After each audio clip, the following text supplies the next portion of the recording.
अस्सलाम वालेकुम नाज़रीन, मैं हूं डॉक्टर मसूद परवेज़। आज बहुत दर्दनाक किस्म की वीडियो मैं शेयर करने लगा हूं। मैं आम तौर पे इस तरह की वीडियो नहीं बनाता और अपने काम से काम रखता हूं, लेकिन आज जो मेरे साथ हुआ है वो तो पूरी पाकिस्तानी अवाम के साथ हो रहा था और आखिरकार मैं भी इस बात को सोचने पे मजबूर हो गया हूं कि मुझे ये मुल्क छोड़ देना चाहिए।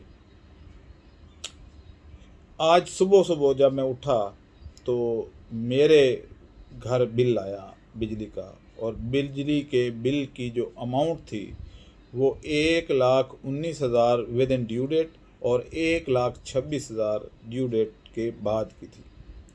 अब 1,19,000 बिल कैसे आया और मैं कैसे दूंगा?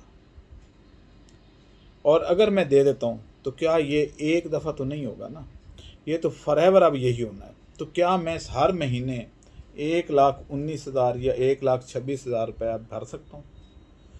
और मेरे ऑफिस का बिल इसके अलावा आ गया है, और वो जो है 56,000 वो आ गया है। तो इस तरीके से क्या 2 से 2.5 लाख रुपया अगर बिजली का बिल ही जाएगा तो नंगा निचोड़ेगा क्या, नहाएगा क्या? फिर जब मैं लोगों से कंसल्टेंसी मांगता हूँ कि भाई दें, मेरे अखराजात हैं, तो वो कहते हैं जी कि हमारे पास पैसे नहीं है, और नहीं भी होते कईयों के पास। तो ये कैसे चलेगा ये निज़ाम? इसके पीछे की स्टोरी क्या है? मैं क्योंकि आम तौर पे इन पॉलिटिकल बातों में नहीं पड़ता, लेकिन जो हकाइक हैं, जो मेरे सामने आए हैं, या जो मेरी नाक़िस अक़ल ने मुझे दिखाया है, वो क्या है, वो आप सुन के हैरान हो जाएंगे। असल में ये शुरू हुआ था, ये करप्शन उस वक्त शुरू हुई जब पीपल्स पार्टी का दौर था और आईपीपीज़ यानी ये जो रेंटल पावर प्लांट लगे थे, उसमें बहुत बड़े लेवल पे करप्शन हुई थी। और हमारे जो सरकर्दा सियासतदान थे, उन्होंने अरबों डॉलर की उसमें से करप्शन की थी, और उसके नतीजे में हमारे पास जो रिज़ल्ट आया वो ये था कि बिजली बहुत महंगी हो गई। और फिर उसको सर्कुलर डेड के नाम से एक आप सुनते होंगे अक्सर, उसको पूरा करने के लिए आईएमएफ से कर्जे लिए गए, यानी उनको पे करने के लिए, बिजली का बिल भरने के लिए कर्जे आईएमएफ से गवर्नमेंट ने लिए, और आहिस्ता आहिस्ता आहिस्ता आहिस्ता वो इतना बढ़ता गया कि मुल्क डिफ़ॉल्ट करने के दहाने पे आ गया। जिस मुल्क में बिजली इतनी महंगी हो, वहाँ पे क्या प्रोडक्शन होगी, क्या प्रोडक्ट बन सकती है? दुनिया की महंगी तरीन बिजली जब आपके पास होगी और बाकी मुल्कों में सस्ती या बहुत थोड़े रेट पे मिलेगी, तो उनकी प्रोडक्ट सस्ती मिलेंगी, बिकेंगी। कौन बंदा इतना मुहिब वतन है कि महंगी प्रोडक्ट आप अपने मुल्क की बनी हुई ले ले और सस्ती ना ले, चाइना की बनी हुई ना ले? तो ये असल यहाँ से स्टार्ट हुआ था।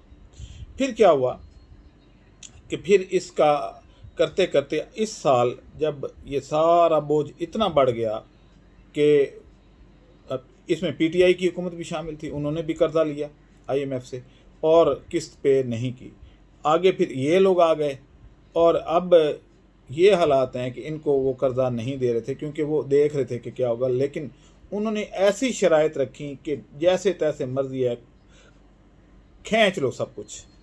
और उनको भी पता है ये अगर एक दो किस्त भी दे देते हैं कि उनका असल दर शायद काफ़ी हद तक रिकवर हो जाए। अब इस वक्त जो रेट है बिजली का वो 75 रुपये से एक्सीड कर गया, 75 रुपये यूनिट। तो अब इस सूरत हाल में कौन ये बिल पे करेगा? अब आगे क्या होने वाला है वो मैं आपको बता देता हूँ, अभी से बता देता हूँ।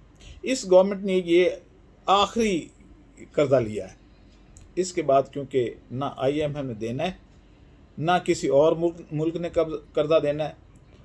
अब आखिरी इसलिए ले लिया गया कि चलो जो भागते चोर की लंगोटी ही सही, भुगतेंगे अवाम, हम आराम से पतली गली में से निकल जाएंगे। और वही हुआ।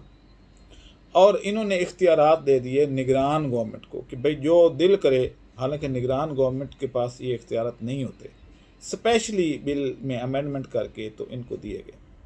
अब जब इनको दे दिए गए तो ज़ाहिर है उन्होंने मुआहदा किया हुआ था आईएमएफ से, फिर उन्होंने उसी हिसाब से जो आईएमएफ ने कहा कि भाई 100 रुपये यूनिट बिजली करें और 500 रुपये लीटर पेट्रोल करें, तो उसके आहिस्ता आहिस्ता करके हर 15 दिन के बाद ये बढ़ा रहे हैं।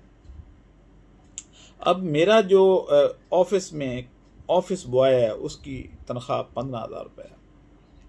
ठीक है, हम उसको रोटी पानी ये वो सारा कुछ देते हैं, हमें वो महंगा पड़ता है, लेकिन 15,000 रुपये में क्या वो बिजली का बिल भरेगा? और कल वो मेरे पास रोता हुआ आया कि जी मेरा बिजली का बिल 20,000 है। तो अगर 20,000 बिल देगा, 5,000 वो भी उधार लेके, तो वो खाएगा क्या? तो ये सूरत बन चुकी है। अब आगे क्या होने वाला है कि जब ये इतने बिल आए हैं तो अब ये मेरे से भी नहीं भरा जा रहा, मीटर कट जाएगा और हज़ारों नहीं लाखों मीटर कटेंगे, क्योंकि अवाम में सकत ही नहीं है कि वो इतने भारी भरकम बिल दे सके। फिर क्या होगा? वो सर्कुलर डेट जो IMF ने सोचा था कि ये सारे देंगे और मैं वो ये इनका जो है कर्जे जो है ये सूद दे मुझे मिल जाएगा, वो IMF भी अब पछताएगा। जब कोई बिल भरेगा ही नहीं, उनके पास हिम्मत ही नहीं है, वो कहाँ से बिल भरें? मैं नहीं भर पा रहा, तो फिर क्या होगा कि वो और सर्कुलर डेट बढ़ जाएगा।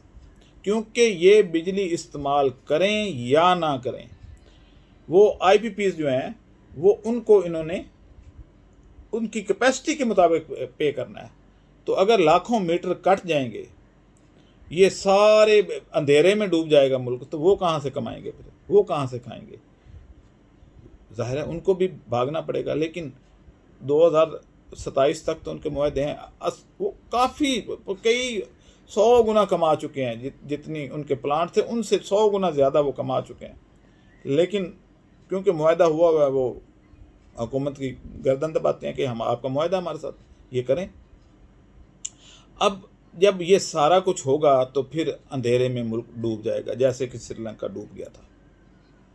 जब ये डूब जाएगा तो कोई इंडस्ट्री नहीं चल पाएगी, क्योंकि हर इंडस्ट्री एनर्जी से रिलेटेड चलती है।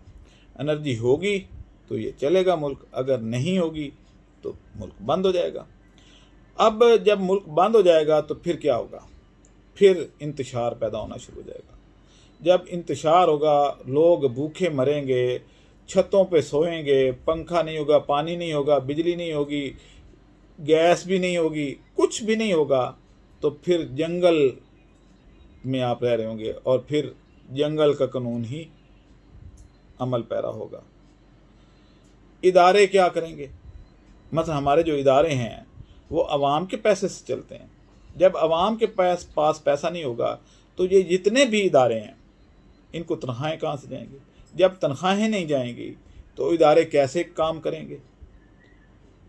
मुझे समझ नहीं आ रही कि क्या होगा।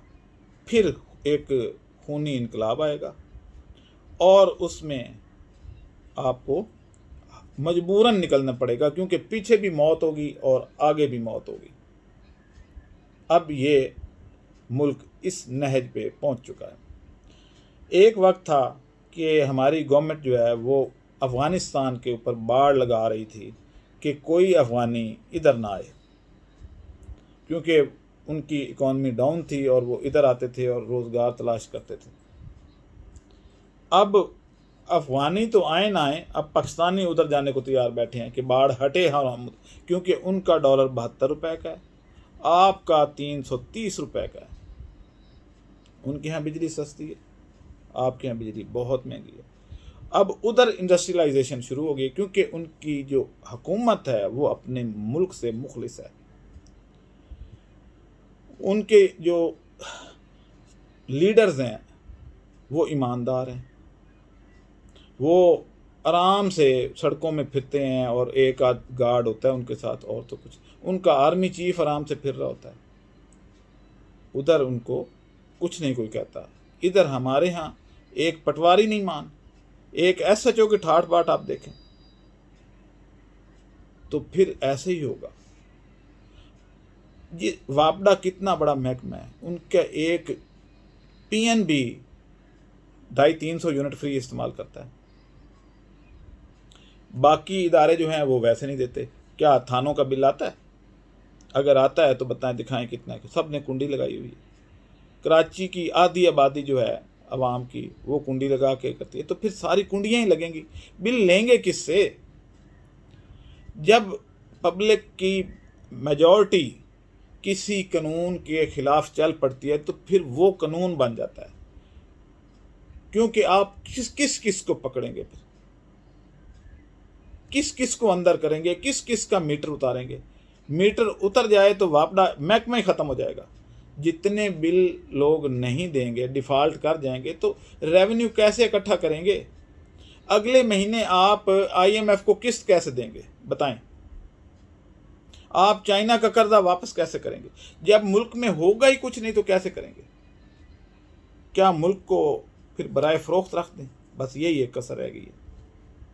तो मेरा ये ख्याल है कि अवाम को भी जो है वो अक्लमंदाना तरीके से इसका कोई सलूशन देखना चाहिए। जो पॉलिटिकल हमारे लीडरान हैं उनको अब कुर्बानी देनी चाहिए, उनको आगे आना चाहिए, कोई ऐसी पॉलिसी बनाएं, कोई ऐसा सोच विचार करें, अवाम सर जोड़ के बैठे कि इसका क्या हल है। बहरहाल मैंने तो ये सोचा है कि जैसे आज से 40 साल पहले मैं छत पे एक पेडिस्टल फ़ैन लगा के सोया करता था, तो मेरा ये ख्याल है कि 1 या 2 सोलर प्लेटें लगा लूँ और बैटरियाँ चार्ज कर लूँ और रात को छत पे पेडिस्टल फ़ैन लगा के सो जाऊँ। लेकिन जो अगली जनरेशन है वो छत पे सोने को तैयार ही नहीं है, क्योंकि वो तो 12-1 बजे तक सोती है। जब 1 बजे तक सोएगी तो मक्खियाँ भी आ जाती हैं सुबह सुबह, क्योंकि छत पे सोना कोई आसान काम नहीं है। मच्छर भी आएगा, चलें उसके लिए तो मैंने अपना नीम ऑयल बनाया हुआ है, तो वो मच्छर नहीं काटेगा, लेकिन मक्खियाँ सुबह सुबह बिन बनाना शुरू कर देती हैं, परिंदे चहचहाना शुरू कर देते हैं, और धूप भी 7 बजे आपके सर पे पहुंच जाती है और आप उठ के तो आपकी नींद डिस्टर्ब हो जाती है। अब ये चीज़ तो हम बर्दाश्त नहीं कर सकते, क्योंकि हमारी जो आदतें हैं वो तो शहाना हो गई हैं। सुबह उठना तो जवान की मौत है। तो हमें अपने भी गिरबान में झांकना चाहिए कि क्या इस सारे के सारे बहरान का सबब हमारे पॉलिटिकल लीडरान हैं या गवर्नमेंट है, या हम खुद भी इसके ज़िम्मेदार हैं। हमें ये आदत नहीं अडॉप्ट करनी चाहिए थी जो हम कर बैठे हैं। देर से उठना, AC में सोना और उठने के बाद बग़ैर किसी वजह के लेटे रहना, मोबाइल पे चेक करना सारा कुछ, और ये आदत हमें ज़ेब नहीं देती और अब उसका ख़मियाज़ा भी हमें भुगतना होगा। बाकी जहाँ तक रही, चलें ये अगली किस्त में इंशाल्लाह इस पे मज़ीद रोशनी डालूँगा कि पाकिस्तान डिफ़ॉल्ट करे ना करे, लेकिन अवाम डिफ़ॉल्ट कर चुकी है। डिफ़ॉल्ट किसको कहते हैं कि जब आप किसी की अदायगी करने के काबिल नहीं होते। जब आप अदायगी करने के काबिल नहीं होते तो इसको डिफ़ॉल्ट कहते हैं। अब हमारी आवाम बिलों की अदायगी करने के काबिल नहीं है। हमारे जिसके पास जो पैसा भी आता है वो वापस करने को तैयार नहीं है, उधार वापस नहीं हो रहे, कुछ नहीं हो रहा, तो डिफ़ॉल्ट तो पाकिस्तान अवाम कर चुकी है। बाकी जब अवाम सारी डिफ़ॉल्ट कर गई तो हम कैसे कह सकते हैं कि मुल्क ने डिफ़ॉल्ट नहीं किया? मुल्क डिफ़ॉल्ट कर चुका है। आज की ब्रेकिंग न्यूज़ यही है मेरी तरफ से कि मुल्क डिफ़ॉल्ट कर चुका है। अल्लाह हाफ़िज़।